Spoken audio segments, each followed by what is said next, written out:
अब कई लोग, मैंने जैसे पहले बताया कि सोना खरीदने का दिन समझ लेते हैं इस अक्षय तृतीया को। आप ध्यान रखना कि ये अक्षय तृतीया को अक्षय तृतीया बोलने के लिए इतनी सारी घटनाएं घटी है पुराण में, इतिहास में।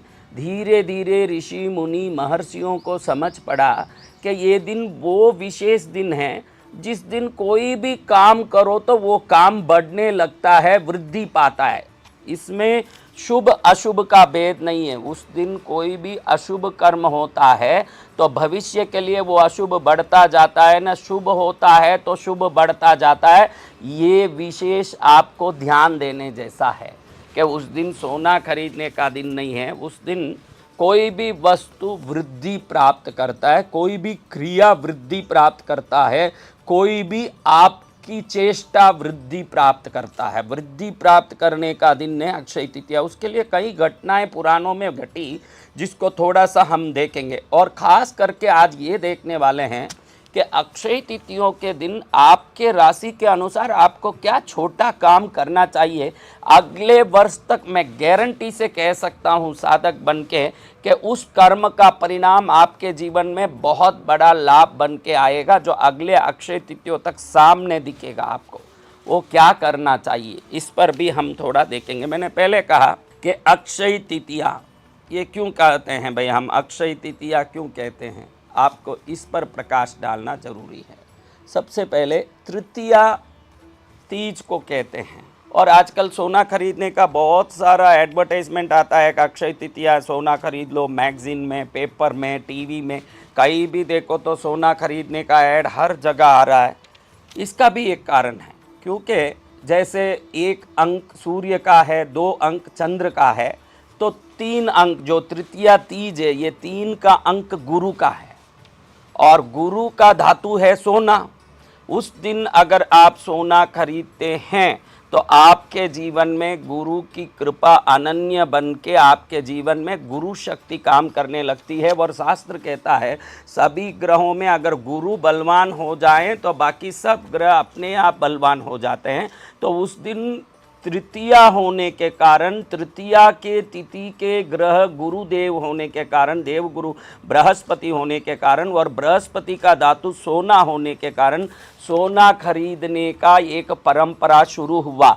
लेकिन लोग अब सिर्फ सोना खरीदने को ही अक्षय तृतीया मानने लग गए, ऐसा नहीं है। उस दिन आप कोई भी कर्म करते हैं, ध्यान रखना, उस दिन अगर आप हॉस्पिटल जाते हैं तो फिर निरंतर हॉस्पिटल जाने के लिए कोई ना कोई कारण उपस्थित होगा। उस दिन अगर आप कोई आनंद का कार्य करते हैं तो वो आनंद को बढ़ाने वाला कोई ना कोई कारण आपके जीवन में उपस्थित होगा।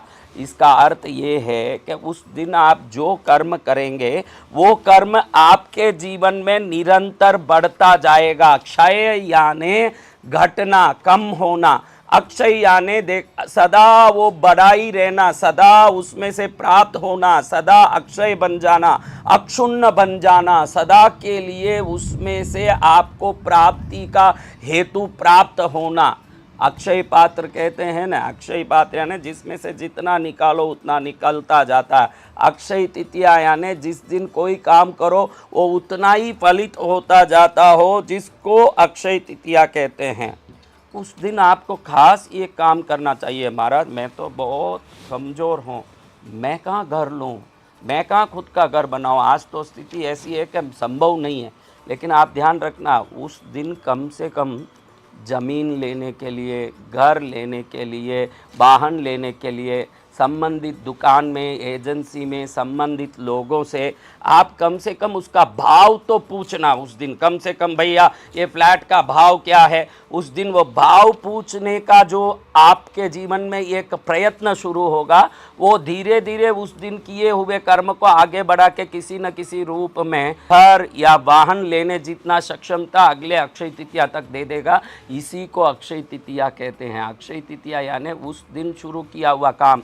अगर आपको पढ़ाई में कमजोरी है, पढ़ाई सही नहीं बैठ रही है, तो उस दिन पुस्तक लेके पढ़ने बैठो। संगीत में रुचि है तो उस दिन संगीत का कोई शुरुआत करो, उस दिन व्यापार का शुरुआत करो, उस दिन कोई ना कोई कार्य का शुरुआत करो। कुछ चीज़ आपको खरीदनी है, बहुत बड़े पैमाने में नहीं हो रहा है तो एक अंश उस दिन खरीद के देखो। कोई ऋण आपको चुकाना है तो उस दिन जिसको देना है बड़े प्रेम से उसके नाम लिख के 500 रुपया तो भी लिख के उसके नाम से निकाल के देखो। अगर यूँ निकालोगे तो साल भर में वो पूरा ऋण ही चुक जाएगा। इतना ताकत अक्षय तिथियों का। अक्षय तिथिया यानी जिस दिन किया हुआ कार्य पूर्ण अक्षय होके आपको लाभदायक कर देता है, इसको अक्षय तिथिया कहते हैं। अब देखो, आप एक बात कहता हूँ कि ये अक्षय तिथियों की महिमा क्या है, ये अक्षय तिथियों की शक्ति क्या है, ये देखने के लिए कुछ बातें देखते हैं। आपको समझ पड़ेगा कि अक्षय तृतीया कितना पावरफुल है और अक्षय तृतीया से क्या लाभ हो सकता है। अब आपको बता दूं कि जब समुद्र मंथन हुआ, राक्षसों ने और देवों ने समझौता किया था कि जो भी इसमें से निकलागा आधा आधा बांट लेंगे। फिर वासुकी नाग को डोरा बना करके मेरू पर्वत को मथ बना करके मथने लगे, तो उसमें से पहले निकला अलाहल, जिसको पी लिए हमारे महादेव और कंठ में रोक के धरती को बचा दिए। और उसके बाद निकला ऐरावत हाथी, उच्चश्रवा घोड़ा, पारिजात का कल्पतरु वृक्ष, चंद्रदेव, वारुणी देवी और रंभा, उर्वशी आदि अप्सराएं, कई पदार्थ निकलने लगे। और उसके बाद महालक्ष्मी का प्राकट्य समुद्र मंथन से हुआ। आज पूरी धरती जिस समृद्धि से सुखी होता है, जिस वैभव से सुखी होता है, वो महालक्ष्मी का प्राकट्य समुद्र मंथन से जिस दिन हुआ, वो दिन अक्षय तिथियों का दिन है। ध्यान रखना, यानी महालक्ष्मी का जन्मोत्सव का प्राकट्य दिवस है अक्षय तिथिया। उस दिन अगर व्यवस्थित अक्षय तिथियों की आराधना कोई कर लें तो महालक्ष्मी के अनन्य कृपा के पात्र बनते हैं। दूसरा खास बात, महालक्ष्मी माँ भगवान विष्णु के चरण को प्राप्त करने के लिए प्रयत्न करके तपस्या करने लगी कि मुझे भगवान विष्णु चाहिए नाथ के रूप में। भगवान विष्णु के लिए महालक्ष्मी ने जिस तपस्या को किया, उस तपस्या से भगवान प्रसन्न हो के महालक्ष्मी माँ को वरदान दिया कि आप मेरे इस वक्षस्थल में सदा निवास करोगी। अपने वक्षस्थल में ही महालक्ष्मी को निवास दे दिया। जैसे शंकर जी ने भगवती पार्वती माँ के लिए पूरा आधा शरीर दे दिया, भगवान विष्णु ने अपना वक्षस्थल दे दिया और अपने वक्षस्थल में निवास दे दिया। भगवती महालक्ष्मी के अष्टोत्तर शतनाम पाठ करोगे, विष्णु वक्षस्थल स्थितायै नमः, एक नाम आता, विष्णु के वक्षस्थल में विराजमान होने वाली श्री महालक्ष्मी को मेरा नमस्कार।